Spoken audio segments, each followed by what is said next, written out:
Bonjour à tous. Je vais vous faire une présentation d'un projet que j'estime être très très simple. Moi, j'ai pas de compétences particulières en fait sur la gestion de l'eau. Bon, je suis très fière de participer à cet atelier, mais en même temps, j'ai l'impression que ce que je vais vous dire, c'est vraiment du b.a.-ba. Voilà, donc j'espère que que ça participera quand même à faire avancer la discussion. Donc, je suis de formation architecte urbaniste et je travaille depuis 11 ans dans la commune de Grenade, qui est une commune de 9000 habitants, qui se trouve au nord dans le nord toulousain, dans le corridor d'urbanisation entre Toulouse et Montauban, à peu près à mi-chemin. C'est un territoire qui est très étendu, donc d'est en ouest, et qui est, vous le voyez sur le... Alors, je ne sais pas si on a un pointeur.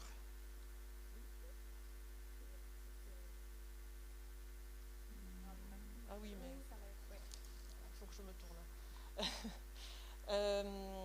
Donc voilà, la ville de Grenade, donc, c'est une bastide construite au XIIIe siècle, cette ville nouvelle est venue s'installer au XIIIe siècle entre deux cours d'eau, la Garonne et la Save. Le territoire communal est composé de différentes terrasses. On a une première terrasse ici, une seconde ici. La ville nouvelle du Moyen-Âge qui est installée sur la troisième terrasse, une autre ici, la sixième et la septième terrasse. Voilà. Vous voyez je vous ai mis cette cartographie parce que vous voyez qu'en fait le territoire est, comment dire, on a donc ces deux grands cours d'eau sur le territoire, mais on a aussi tout un chevelu de petits ruisseaux et de fossés qui accompagnent la plupart du temps des chemins ruraux. Mais qui font qu'en fait que l'eau est un sujet très important et très sensible sur notre territoire communal. Et ça, j'ai l'impression en fait que la plupart des élus en ont vraiment pris conscience quand on a commencé à travailler sur la révision du PLU, qu'on a réalisé donc l'état initial de l'environnement et tout le diagnostic, où en fait, même si ce sont des personnes du terroir et qui sont présents sur le territoire depuis très très longtemps, cette présence de l'eau en fait était un sujet qui avait été un peu oublié, parce que Grenade est une ville qui s'est très fortement urbanisée là, depuis, on va dire, les 40 dernières années, de manière, comment dire, un peu comme toutes les villes moyennes, en accueillant énormément de lotissements. Et tous ces aménagements nouveaux se sont faits, bien sûr, avec un enfouissement systématique de tous les réseaux et une canalisation de tous les réseaux. Et donc, alors que la ville ancienne n'a pas de réseau pluvial enterré, tous les quartiers nouveaux, en fait, ont fait absolument disparaître l'eau.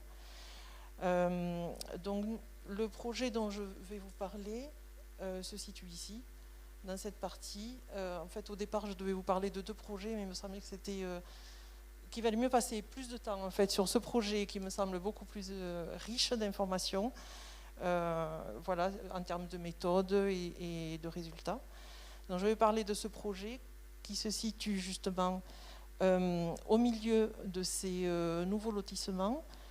Ce projet est à la fois, en fait, on a eu comme commande à la fois d'installer sur un terrain,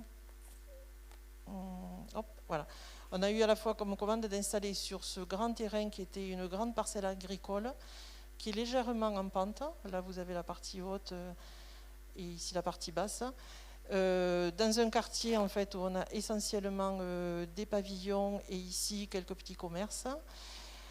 On a dû installer sur ce grand terrain 3 équipements, une école, une crèche et un centre un centre de loisirs, pardon. Donc 3 équipements. Quand je suis arrivée sur ce poste, donc, il y avait 3 équipes de maîtrise d'œuvre qui avaient déjà été retenues et qui avaient proposé en fait des bâtiments à installer sur ce terrain. Et en fait, l'enjeu, ça a été de concevoir tout l'aménagement de cette parcelle, alors que les 3 bâtiments étaient déjà implantés au moins au niveau du dessin, avec 3 équipes complètement différentes qu'on n'avait jamais fait travailler ensemble. Et on avait dans ce quartier un gros problème d'eau, en fait ici, parce que ce chemin qui s'appelle le chemin de montagne, qui se retrouve en partie basse, récupère toute l'eau de tous les lotissements qui sont au-dessus et dans tous les quartiers périphériques. Donc tout a été extrêmement imperméabilisé, tout a été mis dans des tuyaux et tout redescend sur ce chemin de montagne qui n'avait qu'un fossé en fait pour absorber, qui n'était pas du tout calibré en fait pour les volumes d'eau. Et donc ce chemin de montagne, dès qu'il y avait la moindre averse, s'inondait. Et donc, il y avait un mécontentement global de tous ces nouveaux arrivants sur le fait que ce quartier, qui paraissait sympa, en fait, était invivable parce qu'il inondait tout le temps. Donc, quand on a commencé à étudier ce projet, on avait à la fois à résoudre donc ce problème d'aménagement, en fait, où on se pose la question de comment on aménage en fait cette parcelle, alors qu'on a déjà 3 projets de bâtiments finalisés qui vont aller s'installer dessus, et comment en fait on résout aussi le problème du quartier, le problème de cette eau qu'on ne savait pas gérer à l'échelle du quartier. Voilà, je vous ai mis quelques vues en pied de page là sur comment était en fait cette parcelle quand on a commencé à y travailler. On est vraiment entre la ville et la campagne. Et alors évidemment, le sujet de l'eau, c'était pas le premier sujet. On avait plein de choses à régler. Il y avait 4 maîtrises d'ouvrage différentes, dont une maîtrise d'ouvrage déléguée. Parce que chez nous, en fait, mais je pense un peu partout pareil, tout est hyper saucissonné. Donc il y en a un qui s'occupe de la route, l'autre s'occupe des espaces verts, un autre s'occupe d'autre chose, enfin, etc. Il y en a un qui s'occupe des tuyaux, un autre des fils électriques, voilà. Donc tout est bien séparé, chacun a son budget, chacun se trouve à des endroits différents, et jamais personne ne se rencontre. Et en fait, voilà, il y avait cette difficulté qu'autrefois, en fait, soit on faisait du tuyau, donc on appelait celui qui faisait du tuyau, soit on faisait de la route, on appelait celui qui savait faire de l'enrobé, etc. Et là, on a essayé dans ce projet, en fait, de faire un projet, enfin, de partir du territoire à une échelle assez large, ensuite de se rapprocher à l'échelle de la parcelle, de mettre tout le monde autour de la table et essayer donc de faire une co-maîtrise d'ouvrage en ayant en fait un bureau d'études qui a aussi fait du coup le travail sur tout l'espace public et qui a fédéré aussi les 3 autres maîtres d'œuvre qui travaillaient chacun de manière spécifique sur leur bâtiment. Donc du coup, les études ont duré au moins 2 ans. Et après, là je vous parle que des travaux du projet qui a eu lieu sur cette parcelle, mais en fait le projet était à l'échelle du quartier. Et en termes de travaux, on a réalisé ces travaux sur 3 années différentes. Bon, ça c'est pour des problèmes de budget. Voilà, donc 2 ans d'études, 3 ans de travaux. Et oui, et peut-être, si je reviens en arrière, les 2 autres plans que je vous ai mis, en fait, c'est pour vous montrer. Alors ici, donc, on a, sur cette grande parcelle-là, ici on a l'école, avec une cantine scolaire, le centre de loisirs. La cantine scolaire sert à la fois au centre de loisirs et à l'école, et ici on a la crèche. Voilà. Et dans cet aménagement, on a essayé d'optimiser le plus possible les stationnements, donc en créant par exemple une contre-allée, en essayant de faire des stationnements mutualisés pour les 3 équipements, en se disant que de toute façon les flux de voitures et les besoins en fait n'étaient pas les mêmes aux mêmes heures de la journée, donc on pouvait mutualiser.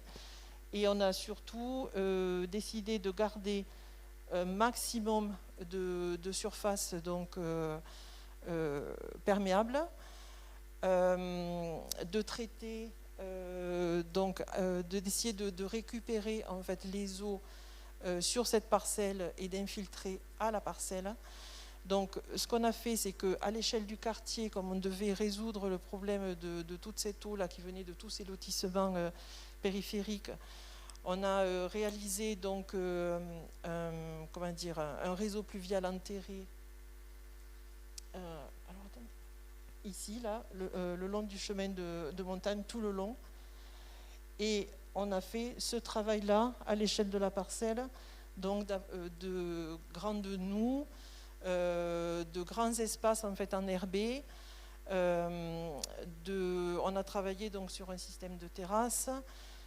Et donc ce qui se passe, c'est que quand il pleut énormément, on a cette partie-là qui sert en fait, qui est un espace de jeu pour les enfants, qui se remplit d'eau et qui petit à petit après en fait s'infiltre.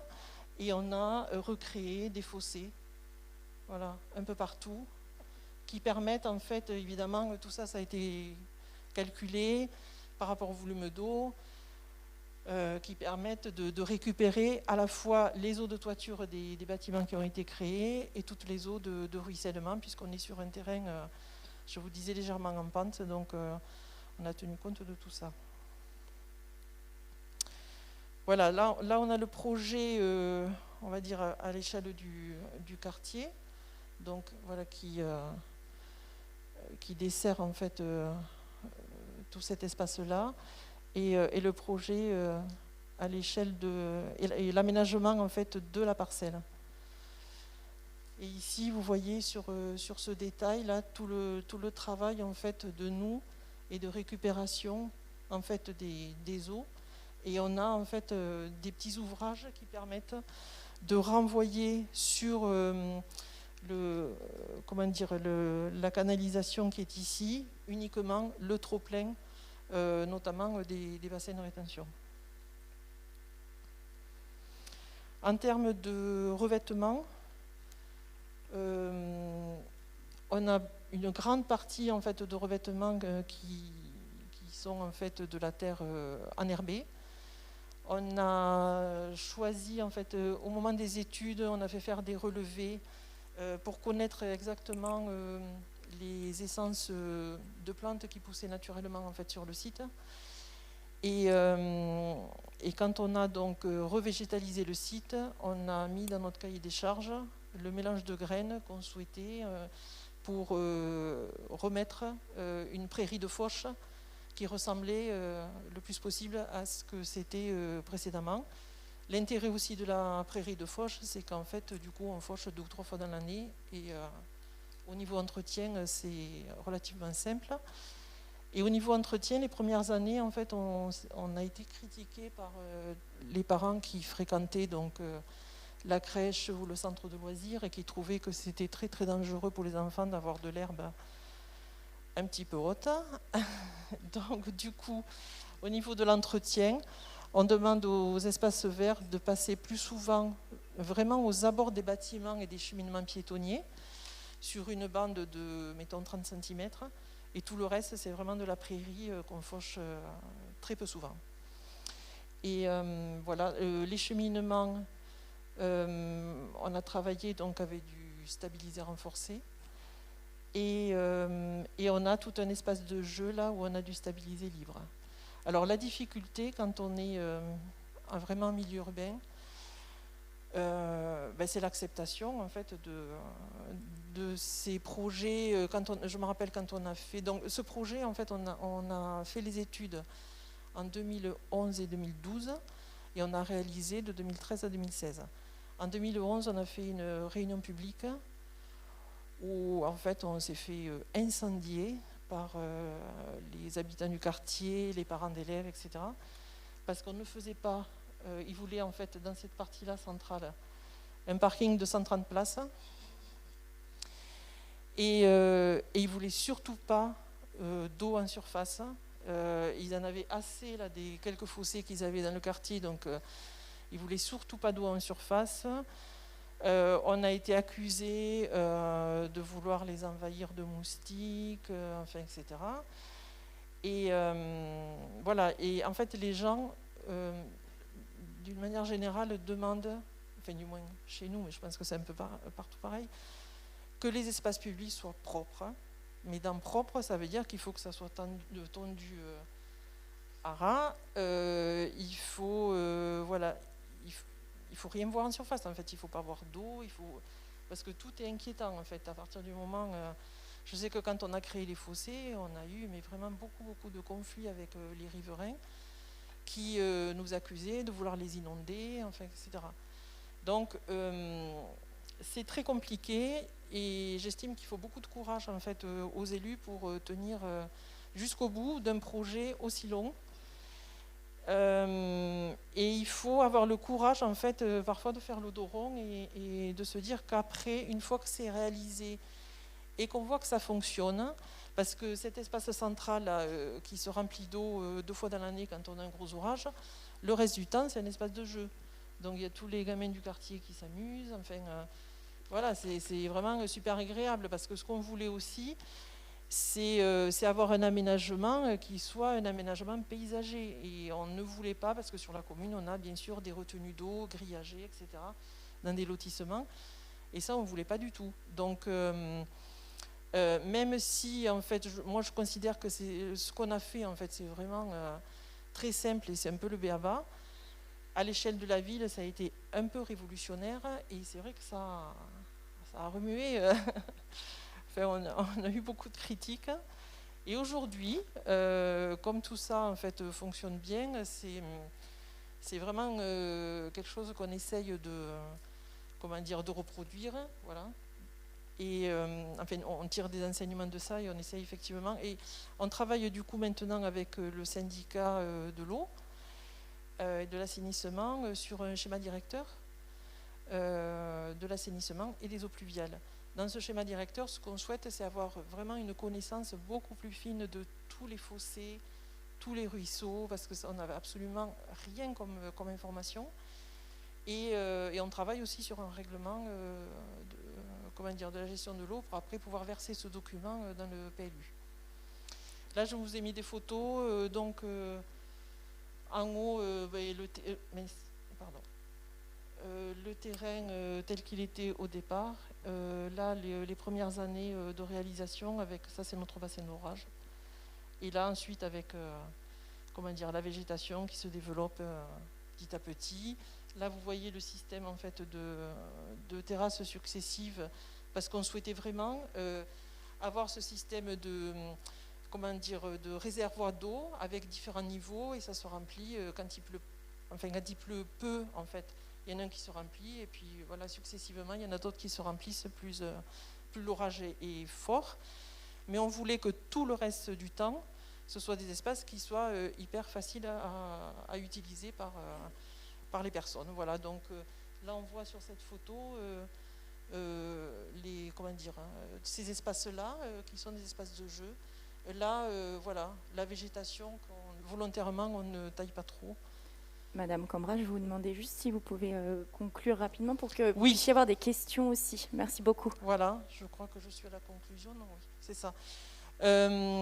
En conclusion, moi, il me semble qu'on parle de l'eau, qu'on parle de notre sujet dans le domaine de l'urbanisme. Ce qui est important, en fait, c'est de partir du territoire. Et quand on dit, en fait, que quelque chose est reproductible, c'est reproductible, mais en tenant compte vraiment de ce qu'on a sur le terrain. La notion d'échelle, elle me paraît très importante aussi quand on travaille sur un projet, et notamment sur l'eau, parce qu'on ne travaille pas qu'à l'échelle de la parcelle. En fait, il faut vraiment regarder tout ce qui se passe en amont, en aval, etc. Nous, ce qui vraiment nous a, je trouve, permis de trouver toutes ces solutions, c'est le travail en partenariat avec tous les maîtres d'ouvrage concernés, mais aussi avec une équipe de maîtrise d'œuvre pluridisciplinaire. C'est la co-construction. Je trouve que c'est ça qui fait qu'on arrive à un projet riche. Voilà. On parle beaucoup aujourd'hui, là, dans les derniers textes de loi, de la démarche éviter, réduire, compenser. Moi, je pense que ça aussi, ça fait partie du b.a.-ba. Et il me semble que c'est justement en fait ce qu'on a essayé de faire, c'est-à-dire éviter vraiment de créer de nouveaux désordres avant de chercher en fait à comment compenser ces problèmes-là. Une question par rapport, on met souvent en avant le fait que les techniques alternatives soient moins coûteuses. que les techniques alternatives, donc le fait que vous ayez été assez vertueux sur la gestion des eaux pluviales, le fait que ce soit moins coûteux et tout, est-ce qu'à un moment, vous n'avez pas pu mettre en avant cet aspect-là vis-à-vis d'aménagements très urbains et très imperméabilisés? Ces techniques-là sont forcément moins coûteuses puisqu'on n'a pas tout le coût des tranchées, des tuyaux, etc. Là, tout le travail qu'on a fait, c'est surtout du travail de terrassement, en essayant de rester le plus proche possible des profils de terrain naturels et en accentuant un petit peu, justement, des creux, etc., pour faire un peu de retenue d'eau. Mais, et après, au niveau comment dire, de l'aménagement paysager, on a fait aussi des choses hyper simples. Au niveau des, comment dire, de la récupération de l'eau, on a juste quelques exutoires à certains endroits. Voilà, donc on a quand même un peu d'équipement, c'est hyper discret, ça se voit pas beaucoup. Et après, les aménagements paysagers, comme je disais, en fait, on a re-enherbé, c'est de la prairie, on a planté des arbres tels qu'on en avait donc aux alentours, enfin des chênes, des choses qui poussent naturellement, on va dire, dans les juste tout proches. Donc on a fait des choses, mais vraiment hyper simples. On essaye de planter des arbres qu'on ne taille pas. Ça, il faut arrêter le massacre. On essaye vraiment de faire, on va dire, à minima sur les espaces verts, mais avec des choses qui s'autogèrent facilement. Quand on a des prairies fleuries, en fait, voilà, les plantes se ressèment à peu près naturellement et c'est plutôt dans ce sens-là qu'on essaye d'aller. Donc, moi, je ne vous donnerai pas de chiffres parce que j'en suis incapable, mais c'est évident que c'est beaucoup moins cher. Et, comment dire, au niveau de la réalisation du projet et sur, après, la gestion au quotidien.